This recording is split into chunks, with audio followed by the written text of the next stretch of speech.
Guess how much time recruiters spend on an average looking at a resume? The answer is 7 seconds. Let that sink in. 7 lousy seconds. After all the effort that goes into writing the perfect resume, you'd expect a little more airtime, isn't it? Whether you're a fresher or an experienced professional, applying for a job or to university, how do you ensure that your resume catches the eye of the selection committee? What is the best resume format? What is the right resume length? What aspects should you cover while writing a resume?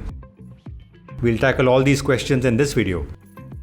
In addition to resumes for full-time and part-time jobs and internships, we'll also touch upon how an academic resume required for graduate school applications would differ, and key points to remember in each case. Even if you're only interested in writing a job resume and not for academic applications, or vice versa, make sure you still watch the full video to understand the conceptual differences between the two. It'll help you avoid making some unintentional but common mistakes that can result in the dreaded word rejection.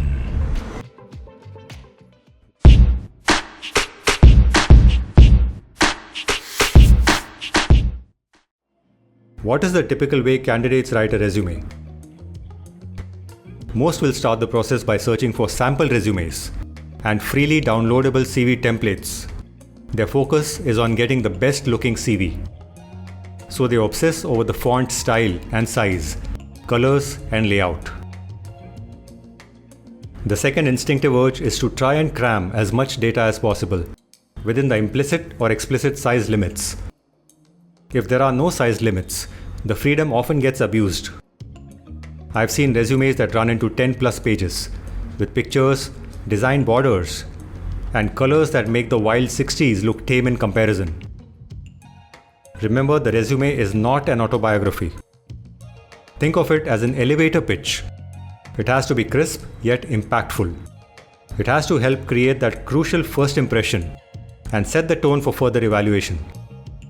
In case of job applications, the resume would be a key tool to filter a huge list of candidates during the review and evaluation process. In contrast, for university and business school applications, the resume is considered with other components. The story is quite different when computers do the filtering, so we'll save that for another day.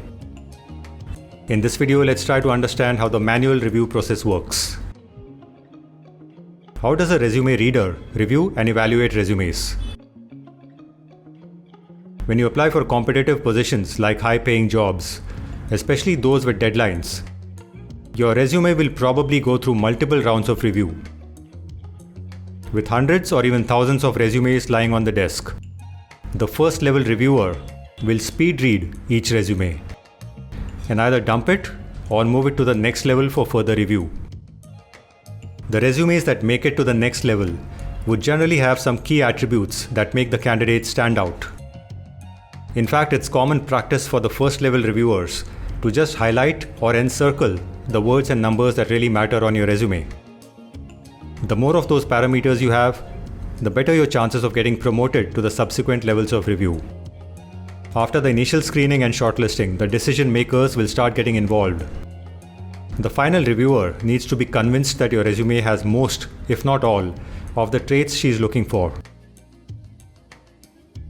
Only then will you have the pleasure and honor of discussing your resume with the reviewer over coffee while watching the sun set over the horizon.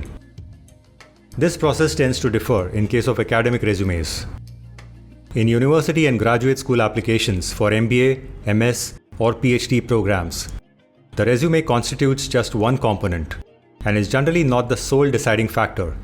This is because applications are assessed holistically. So a whole lot of factors come into the picture during decision making. But despite the politically correct claim about holistic evaluations, there may still be reasons to dump a candidate based on their resume. So it's your job to make sure that your resume does not become the weakest link in your application. So how do you write an impressive resume? Here are some things to keep in mind. Strong brands convey more than words. If you've studied in a top university or worked in top brand companies, ensure that those names stand out. You can include grades like your undergrad GPA or your postgrad percentage, and competitive test scores like GMAT, GRE, TOEFL, IELTS. Over the years, many elite firms in management consulting and investment banking have used grades and scores to filter out candidates. Evaluate the mix of technical and non-technical skills that the reviewer is expecting in the resume. Ensure that your resume clearly mentions how and where you displayed those traits. The lesser the learning curve for you in the new role, the faster and more productive you will be. Think about how you can convince your recruiter or admissions committee that you'd be able to pull your own weight fairly quickly. Use short sentences in describing the contribution in each role. Bullet points work well. Verbose text only acts as a filler and takes up important space on your CV, without conveying the important qualities. In fact, if you're not careful while writing the resume, the strong points might get lost in the details. What you've done in the past is important, but how that has prepared you for the next role is more crucial.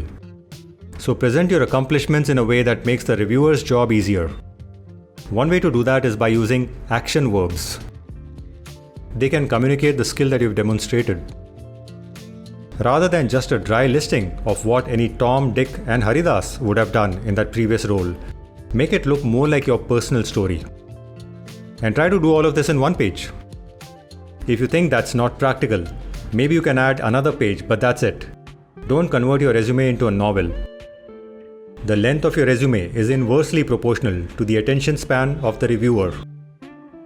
After preparing your resume, read it several times. Read it again the next morning with a fresh pair of eyes when you have new perspectives. If you can, get your resume reviewed by an industry insider. If that's not possible, at least get a friend or family member to go through it. Let's take it a notch higher and get a little more technical and specific. Here are some of the top resume writing tips to consider. Use a simple design and resist the desire to be too creative. Multiple fonts, artistic typefaces, borders, divider bars, and colors will only make the recruiters frown.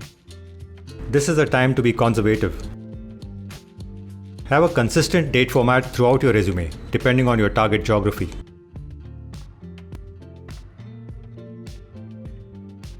Use bullet points, be concise, avoid long narrations.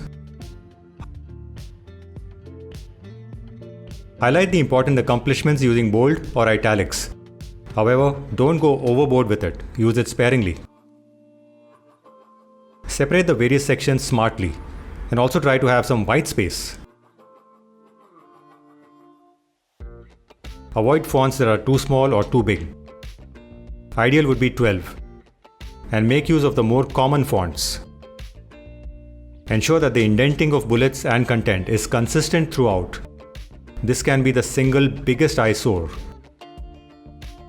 Avoid using I, my, me, or personal pronouns.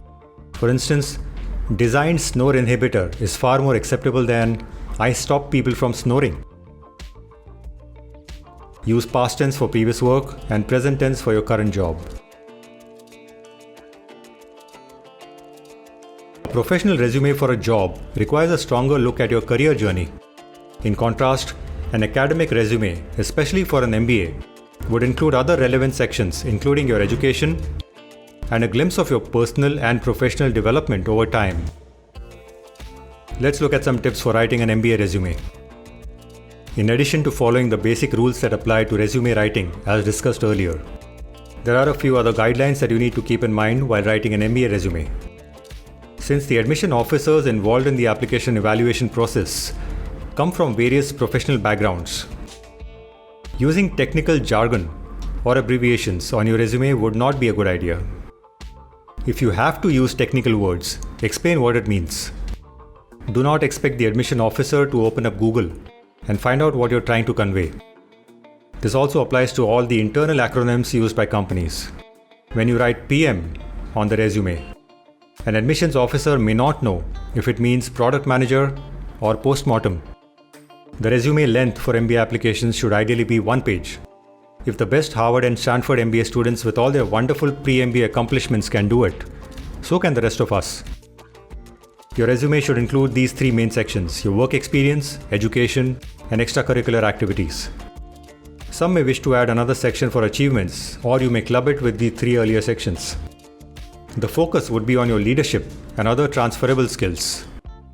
Rather than just listing down your roles and responsibilities, let each bullet point tell a mini story showing the results or the impact you created. Also think about how you'd want this story to unfold, but keep it limited to 2 or 3 lines per point. The work experience could follow a reverse chronological order. Though the resume format may be pretty straightforward and easy to follow, it's the execution and attention to detail that can make or break it. What about writing a resume for MS and PhD programs? This is quite different from an MBA resume. The focus, quite obviously, is your educational background, plus the bits that have enhanced your subject base. If you're applying for a PhD or a research-based MS, highlight your research projects and publications.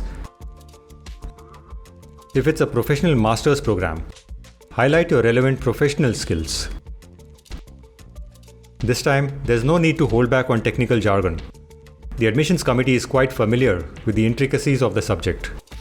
Your resume format could have 3 sections: the introduction, the history, and the achievements that set you apart. Let's look at each. The introduction section carries a quick glimpse into who you are. If you're able to begin with a teaser that delivers just that, chances are that your resume will move on to the next level. The body will include the relevant chronological background that has led up to your current profile.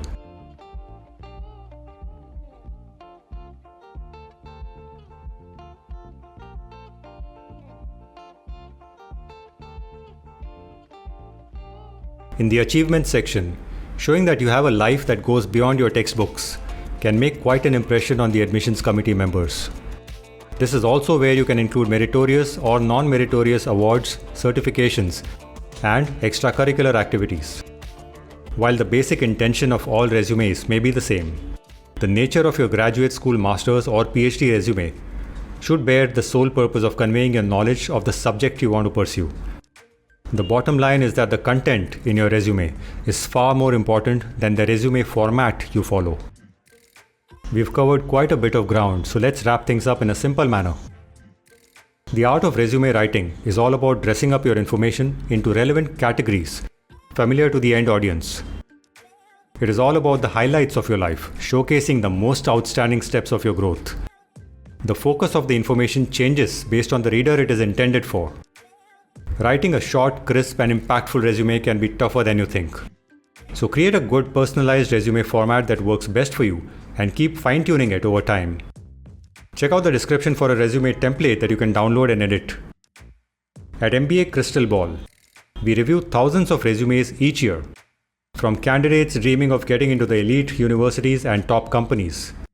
But we don't review them in isolation. Our experienced counselors do it after considering the larger context of where and how it is being used. Drop us an email if you're looking for professional career counseling or admissions consulting help. Good luck.